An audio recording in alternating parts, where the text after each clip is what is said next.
நம்ம என்ன செஞ்சோம், வீக்லி ஒன் செஞ்சோம், மதுரையில் பண்ணோம். இப்போ 50 வில்லேஜஸில் பண்ண போகிறோம். ஸோ ஒவ்வொரு மாதமும் 50 சேரிட்டி ஒர்க் நடக்க போகுது அண்டர் ஸ்கோப் ஃபவுண்டேஷன். நாம் கூடி கலையும் காகங்கள் அல்ல, நாம் கூடி பொழியும் மேகங்கள். நான் உங்களுக்கு இளைப்பாறுதலை தருவேன் என்பதே புதிய ஏற்பாட்டின் முதல் வாக்குத்தத்தமாக இருக்கிறது.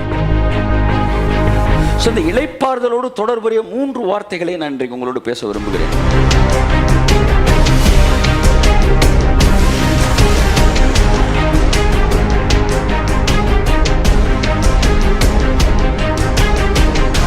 ஆமென். சொன்னா பாருங்க ஆபிரகாம், அப்பா ஆட்டுக்குட்டி அவனுக்கு தெரியல.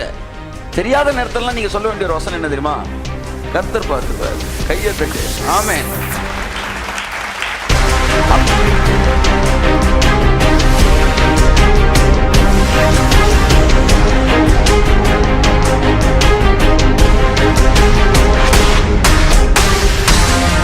உங்கள் எதிரிகள் எல்லாம் தேவன் உங்களுக்கு வைத்திருக்கிற filters.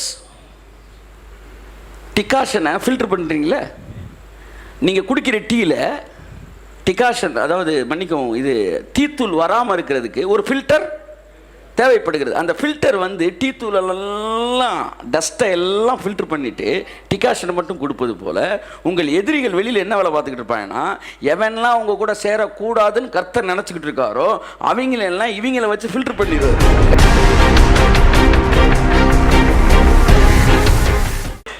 Faith is not creating something. Faith is releasing something which is already created.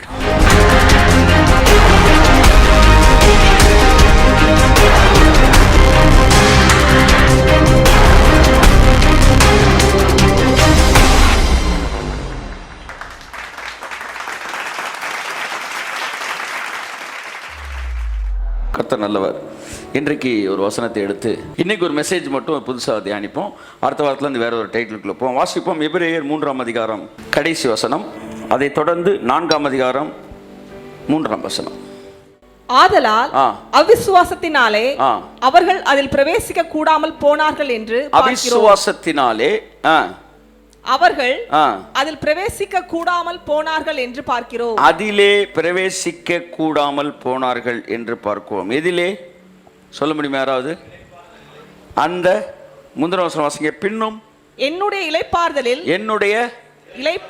இளைப்பாறுதலில் பிரவேசிப்பது இல்லை என்று அவர் யாரை குறித்து ஆணையிட்டார்? கீழ்ப்படியாதவர்களை குறித்தல்லவா? ஆதலால் அவிசுவாசத்தினாலே அவர்கள் அதில் பிரவேசிக்க கூடாமல் போனார்கள் என்று அந்த இளைப்பாறுதலிலே பிரவேசிக்க கூடாமல் போனார்கள் என்று பார்க்கிறோம். என்று சத்தமா சொல்லுங்க, பார்க்கிறோம். 4ஆம் அதிகாரம் 3ஆம் வசனம். விசுவாசித்தவர்களாகிய நாமோ நமக்கு என்ன அட்ரஸ்? நமக்கு பேரு விசுவாசித்தவர்களாகிய ஜஸ்டினாகிய நானோ அப்படின்ற மாதிரி விசுவாசித்தவர்களாகிய நாமோ அந்த இளைப்பாறுதலில் பிரவேசிக்கிறோம். கையை தட்டு. நல்ல பிதாவே, இயேசு கிறிஸ்துவின் நாமத்தில் இந்த வசனங்களை ஆசீர்வதிங்க. இதை கேட்கிற எல்லாருடைய இருதயங்களும் திறக்கப்படட்டும். பிளஸ் பண்றோம் இயேசு கிறிஸ்துவின் நாமத்தினால. இந்த வார்த்தையில் எங்க லைஃப் ஸ்டைலை மாற்றட்டும் இயேசு கிறிஸ்து நாமத்தில் பிதாவே. ஹல்லேலூயா. சத்தம் அல்லேலூயா சொல்லுவோம். ஆமென். திரும்ப வாசிப்போம்.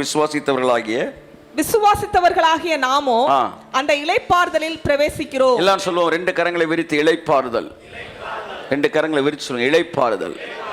கிறிஸ்தவ வாழ்க்கை என்பது இளைப்பாறுதலின் வாழ்க்கை. ஹல்லேலூயா. இந்த இளைப்பாறுதல் என்பது கிறிஸ்தவ வாழ்க்கையின் அடிப்படை சத்தியம். நான் ஒரு கிறிஸ்தவன் என்றால் முதலாவது நான் ஒரு இளைப்பாறுதலில் இருக்க வேண்டும். இந்த பேசிக் என்னன்னா, நான் இளைப்பாறுதல் இருக்கணும். இதுக்கு மேலே மேலே மேலே மேலே மேலே நிறைய படிச்சுக்கிட்டே போகலாம், எவ்வளோ வேணாலும் எழுதலாம். கர்த்தர் சொன்னார், மார்ஜினை கரெக்டாக பார்த்துக்கிட்டே வான்றாரு. கையை தட்டு. இன்னைக்கு கர்த்தர் என்கிட்ட சொன்னது மார்ஜின். நிறைய படிப்பு இருக்குது, நம்மளே இதை தாண்டி நிறையா படிக்கிறோம். ஆனால் திரும்ப திரும்ப மார்ஜின் கோடு கரெக்டாக இருக்கான்னு பார்த்துக்கிட்டே வரணும். ரொம்ப முக்கியம். விசுவாசம் படிக்கலாம், நீங்கள் வந்து பரிசுத்தம் படிக்கலாம், சாதிக்கிறத படிக்கலாம், பெருக்கத்தை படிக்கலாம், உயர்வை படிக்கலாம், எதை வேணாலும் படிக்கலாம், எது வேணாலும் எழுது. மார்ஜினை கரெக்டாக பார்த்துக்கிட்டே வா. அந்த மார்ஜின் என்னன்னா, எப்பொழுதும் உங்கள் இருதயம் இளைப்பாறுதலிலே இருக்க வேண்டும். அந்த ஏரியா மட்டும் டிஸ்டர்ப் ஆயிரவே கூடாது. டிஸ்டர்ப் ஆயிரவே கூடாது. என் அன்புக்குரியவர்களே, காரணம் அது வந்து அடிப்படை. நீங்கள் என்ன வேணாலும் பண்ணுங்க, எதை வேணாலும் செய்யுங்க, மிகப்பெரிய காரியங்களை கத்தரிக்கை செய்யுங்க, பெரிய யூனிவர்சிட்டி கட்டுங்க, பெரிய பைபிள் காலேஜ் கட்டுங்க, பைபிள் யூனிவர்சிட்டி கட்டுங்க, உலகத்தின் பல நாடுகளிலே சபைகளை ஸ்தாபிங்கள், என்ன வேணாலும் பண்ணுங்க. உங்கள் இருதயம் இளைப்பாறுதலில் இருக்க வேண்டும். ஒருவன் தன் ஜீவனை நஷ்டப்படுத்தி இந்த உலகத்தில் எதையுமே செய்யக்கூடாது. அது ஊழியமாக இருந்தால் கூட. அதான் தாவீது, மன்னிக்கவும், பவுல் சொல்லுகிறார், நான் எல்லா சூழ்நிலையிலும் மனரம்யமாக இருக்க கற்றுக்கொண்டேன். It is a lesson. எல்லா நேரத்துலையும் அப்படி இருக்கணும், ஃப்ரீயாக இருக்கணும். தென்றல் காற்றில் பாருங்கள், அப்படியே வீசும்போது உங்களுக்கு இருக்கிற அந்த மனநிலையை போல பரிசுத்தாவின் பிரசன்னத்தில் எப்போவுமே இளைப்பாறுதலில் இருக்க கற்றுக்கொள்ள வேண்டும். இயேசுவின் ரத்தம் தெளிக்கப்படட்டாமே. மனரம்யம் எல்லாம் சொல்லுங்க. ஆமென். அதை நீங்கள் புரிஞ்சுக்கிட்டீங்கன்னா எல்லா சூழ்நிலையிலும் நீங்கள் மனரம்யமாக இருக்க முடியும். தேவனோடு கூட இருக்கிற அந்த தொடர்பு உங்களை மனரம்யமாக வைத்திருக்க முடியும்.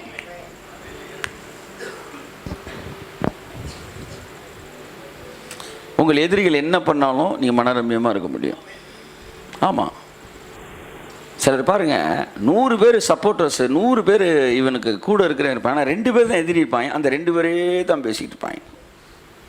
கர்த்தர் என்ன சொன்னார், திடீர் நேற்று இதை பார்த்தேன், நம்ம உத்தம வில்லன் படம் பார்த்தீங்களான்னு கேட்காங்க. மெசேஜ் கேட்டேன், கீழே ஒரு 105 பேர் லைக் போட்டிருந்தாங்க, ஒரு 2 பேர் டிஸ்லைக் பண்ணியிருந்தாங்க. அதுக்கும் இந்த 2 பேர் எவன்னு தெரில. அக்கா நான் போட்டேன், நீங்கள் போட்டீங்களா, தங்கச்சி நீ போட்டியாமா, அக்கா நான் போட்டேன், இப்படி போகிறேன். யார் அந்த 2 பேர் திறந்து போட்டு நான் சொல்லுவேன், அதான் பிடிக்கல, அப்புறம் திரும்ப பார்த்துட்டு ஒரு டிஸ்லைக் போட்டுக்கிட்டே போகிறேன். கர்த்தர் சொன்னால் 100 பாரு 100 பாருன்னாரு. 100 பாரு, 2 பார்க்காத 100 பாருன்னாரு. என்ன தெரியுது உனக்குன்னாரு. ஒன்றும் தெரியல ஆண்டவர், என்ன அவர்களோடு இருப்பவர்களை பார்க்கலாம் நம்மோடு இருக்கிறவர்கள் அதிகம். ஐயா நல்லா தட்டு. எப்போவுமே கிரிட்டிக்ஸை விட நம்ம பக்கம் இருக்கிறவங்க நிறையா பேர். ரொம்ப முக்கியம். 1 மணி நேரம் செய்தி நீ கிரிட்டிக்ஸ்காண்டி பேசிடக்கூடாது. அவன் வந்து யூஸ்லெஸ்ஸு, அதை பற்றி நம்ம பேசவே கூடாது. 1 மணி நேரத்தை நம்ம வந்து அந்த வேல்யூவான டைமை யாருக்கும் ஸ்பெண்ட் பண்ணிடக்கூடாது. 100 பேர் உங்களுக்கு லைக் போடுறவன் இருக்காம பாருங்க. அங்கே இப்போ நான் பேசிட்டேன், உடனே டிஸ்லைக் பண்ண, அப்படியா சொல்கிறேன், நான் ஒரு 50 பேர் கூட்டிகிட்டு வந்து நான் டிஸ்லைக் பண்ணுறேன்டா அப்படின்னு நான் என்ன ஆண்டு வரை செய்வேன் அப்படின்னா உனக்கு வியூவர்ஸ் கூட்டிடுண்டான்றாரு. கையெத்துட்டு ஏன்னா டிஸ்லைக் பண்ண வரணும், வியூ பண்ணி தானே வரணும். Number of view. எல்லா சூழ்நிலையிலும் மனரம்யமாக இருக்க கற்றுக்கொண்டேன். கமெண்ட்ஸ், நெகட்டிவ் கமெண்ட் நீ போடணும்னா சப்ஸ்கிரைப் பண்ணணும். நீ உங்களை ஒருத்தை கஷ்டப்படுத்தவே திணறணும். அந்த இடத்துக்கு நீங்கள் வந்துட்டீங்கன்னா நீங்கள் இளைப்பாறுதலில் பிரவேசிக்கிறீங்க. கரங்களை திரி கர்த்தர் நன்றி சொல்லுவோம். எல்லா சூழ்நிலைகளிலும் மனரம்யமாக இருக்க கற்றுக்கொள்வது. இளைப்பாறுதல் இருங்கள். பணம் இருக்கும்போது இல்லாத போது நீங்கள் இளைப்பாறுதல் இருக்க வேண்டும். ஏனென்றால் புதிய ஏற்பாட்டின் முதல் வாக்குத்தத்தம், நான் உங்களுக்கு இளைப்பாறுதல் தருவேன். கிறிஸ்தவன் என்றால் முதலாவது நீங்கள் இளைப்பாறுதல் இருக்கணும். எதிர்காலத்தை குறித்து பயப்படக்கூடாது. கர்த்தர் எனக்காய் யாவையும் செய்து கையத்தட்டு.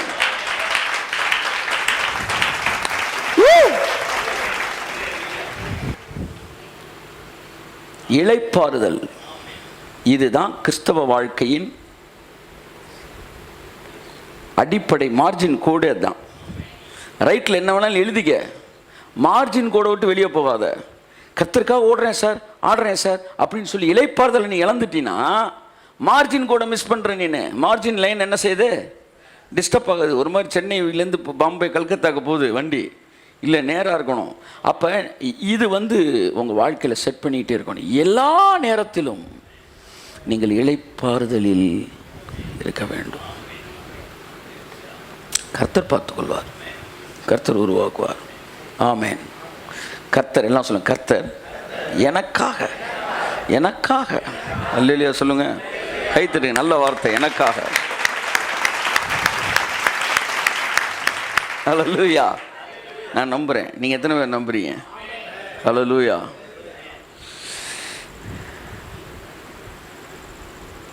எனக்கு காலையில் நான் ஜெபம் பண்ணி இருக்கும்போது சொன்னேன், ஆண்டவரே 27 வருஷம் நான் ஊழியம் பண்ணியிருக்கிறேன், கிறிஸ்துக்குள்ள இது எனக்கு வேணும் அப்படின்னு சொல்லி நான் வாழ்க்கையில் ஒரு தடவை கூட என்ன செஞ்சேன் இல்லை, ஒரு தடவை கூட ஜெபம் பண்ண இல்லை. என்னுடைய தேவைக்கா எனக்கா ஒரு ஜெபமே பண்ண கிடையாது.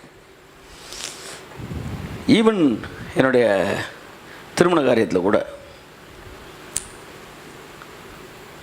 இவ்வளோ காலம். ஆனால் தேவனோ என் தேவைக்கும் அதிகமானவராக இருந்திருக்கிறார். அப்போ முதல் முறையாக இன்றைக்கு இல்லை, இந்த விஷயத்தை பேசும்போது இதை கேட்டே போகணுண்டா அவர்கிட்ட அப்படின்ற மைண்ட் செட். அது முதலாக கேட்கக்கூடிய அளவுக்கு தைரியத்தை கொடுக்க அளவிற்கு ஒரு ப்ராஜெக்ட் என்னை புஷ் பண்ணுது. அப்போ நான் யோசிச்சுக்கிட்டு இருக்கும்போது காலையில் எனக்கு ஒருத்தர் ஒரு இது அனுப்புகிறாரு, வசனம். அந்த வசனம் என்கிட்ட உங்களை எவ்வளோ தொட்டுச்சு, என்னை ரொம்ப தொட்டுச்சு. அதை எடுத்து பார்க்குறேன். ஏன்னா எனக்கு பயங்கரமான விருப்பம் இந்த ப்ராஜெக்டு. அந்த வசனம் வருது, நீதிமான் விரும்புகிற காரியம் அவனுக்கு கொடுக்கப்படும். பயங்கரமாக எனக்கு கர்த்தரை ஓகே பண்ணிட்டாரா, இறங்கிட வேண்டியதான். நீதிமான் உன்னை விரும்பினானா கொடுத்துருவேன்றார். தேவன் எவ்வளோ பெரியவர். நீதிமானின் ஆசை நன்மையே, அது ஒரு நாள் தீமையாக இருக்காது. அப்போ நான் என்ன சொல்ல வரேன் என்றால், அன்புக்குரியவர்களே, தேவன் நமக்காக எல்லாவற்றையும் செய்து முடிப்பார் என்கிற அந்த ஒரு இடத்தில் நீங்கள் இருக்கும்போது நீங்கள் இளைப்பாறுதலுக்குள்ளே இருக்கிறீர்கள். இளைப்பாறுதலை மிஸ் பண்ணிவிட்டு நீங்கள் எதுவுமே செய்யக்கூடாது. நீங்கள் இப்போ ஒரு விசுவாசி வராரு, கிருபைக்குள்ளே இருக்கிறவர், இயேசுவை ஏற்றுக்கொண்டு வராருன்னா, நீங்கள் எந்த டாக்டர்கிட்ட போனாலும் உங்களை கூப்பிட்டு உட்கார வச்ச உடனே ஸ்டெதஸ்கோப்பை மாட்டிட்டு ஹார்ட் பீட் இருக்கான்னு பார்ப்பார். ஆமாம், வந்திருக்கிறது ஆள் தானா பேயான்னு எனக்கு தெரியணும். சார் தொண்டை வலி சார், கண்ணு வலி சார், தலைவலி சார், இடுப்பு வலி சார், பீட் இருக்கான்னு பார்த்துக்கிறேன். பீட்டே இல்லாட்டி என்ன பண்ணுறது? அப்படித்தான் நீங்கள் என்ன பேசினாலும் ஒரு கிறிஸ்தவனை கூட்டு முன்னாடி உட்கார வச்சு நெஞ்சில் கை வச்சு இளைப்பாறுதல் இருக்கான்னு பார்க்கணும். கையை தட்டு, அதான் பல்ஸ் ரேட்டு. அது கிளீனாக ஓடணும் பல்ஸ் ரேட்டு. மீதிலாம் அப்புறம் பல்ஸ் ரேட்டு கரெக்டாக இருக்கணும். ஆமாம், பேப்பரில் மார்ஜின் முக்கியம், அனாட்டமியில் பல்ஸ் முக்கியம். கரெக்டாக போதா ரேட்டு இயேசு நாமத்தினால. அதுக்கப்புறம் தான் பேசணும். எந்த ப்ராஜெக்டு, எந்த ஒரு விஷயமும் உங்களை இளைப்பாறுதலை டிஸ்டர்ப் பண்ணும்னா அதை செய்யாமல் இருப்பதை தேவன் விரும்புகிறார். இளைப்பாறுதல் ரொம்ப முக்கியம். இளைப்பாறுதல் அடிப்படை சத்தியம். நான் உங்களுக்கு இளைப்பாறுதல் தருவேன். நல்லா மூச்சு இழுத்து விடுங்க. எவ்வளவு கனவுகள் வச்சுக்காங்க, பதறவே கூடாது.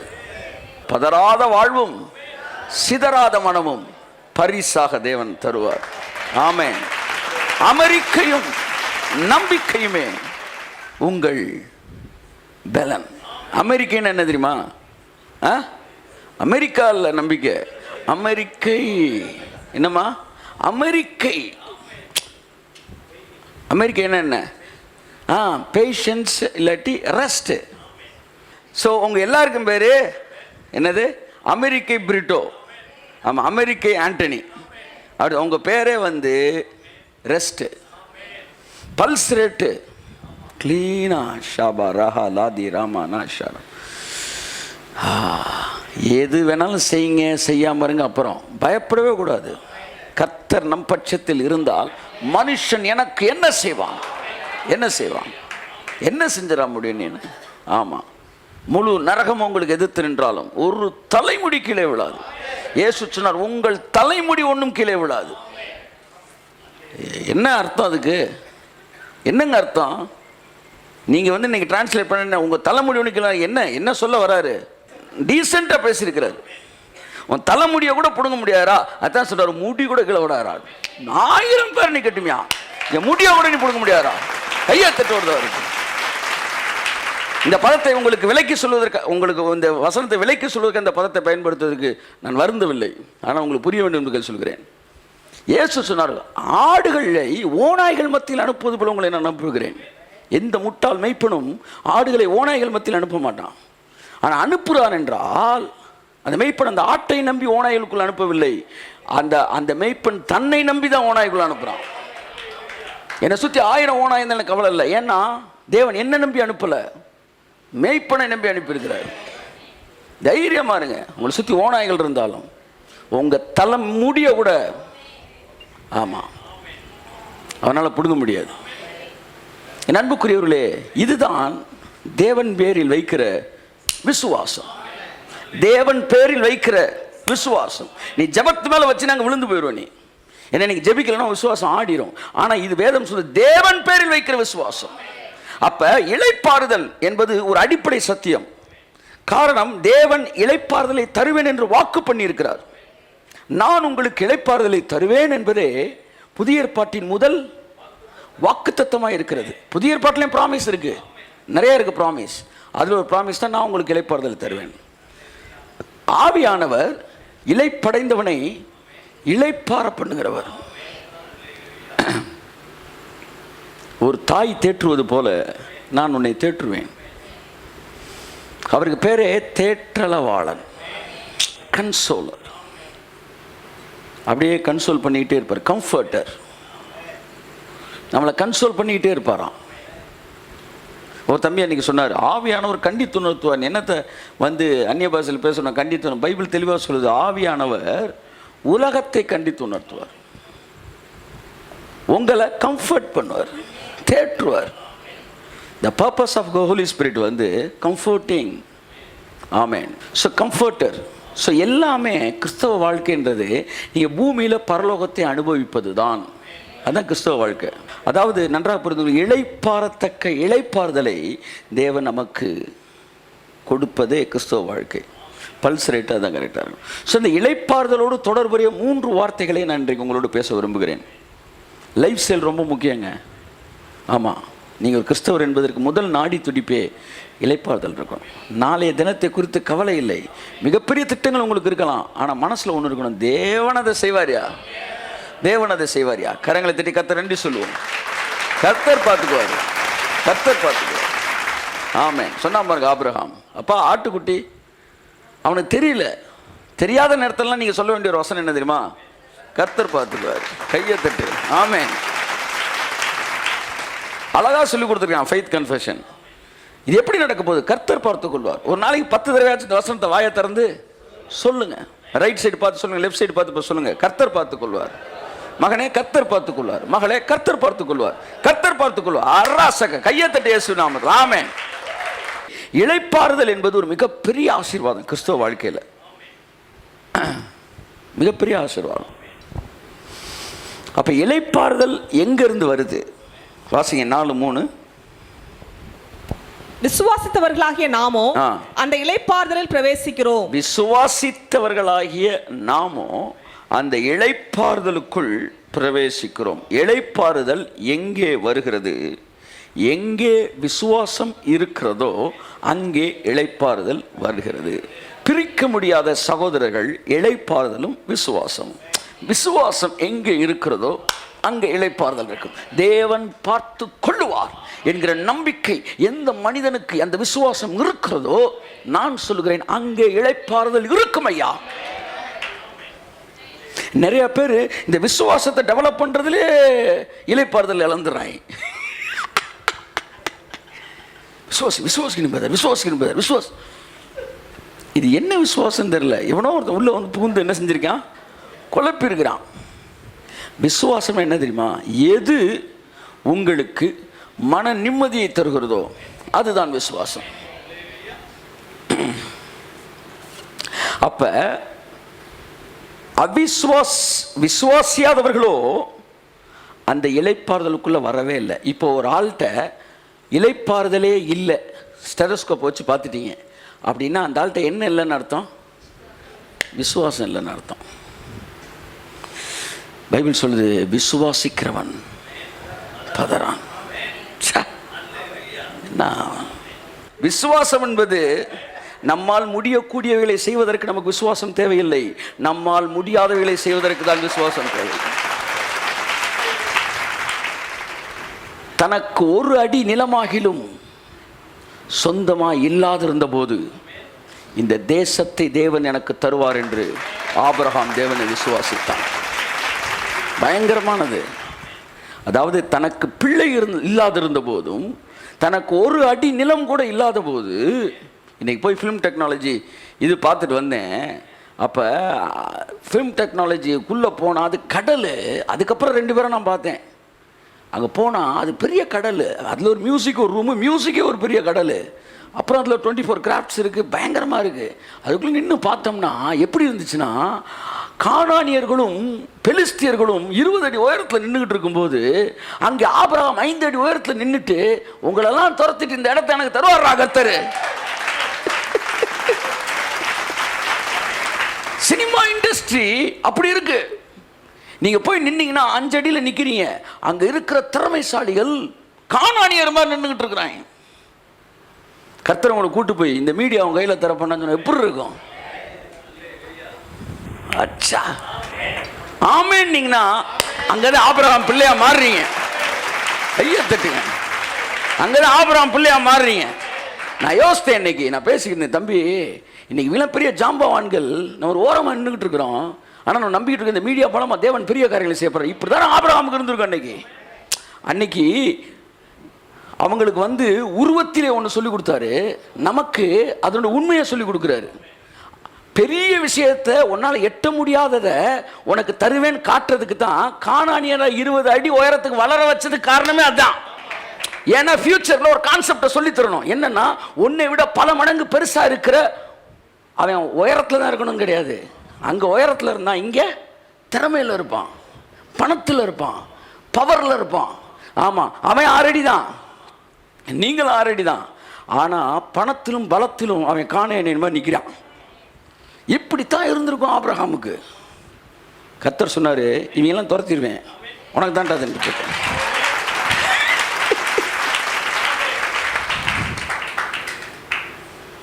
இவங்க போய் அந்த என்ன ஒரு கானானுக்குள்ளே வேவு பார்க்க போனப்ப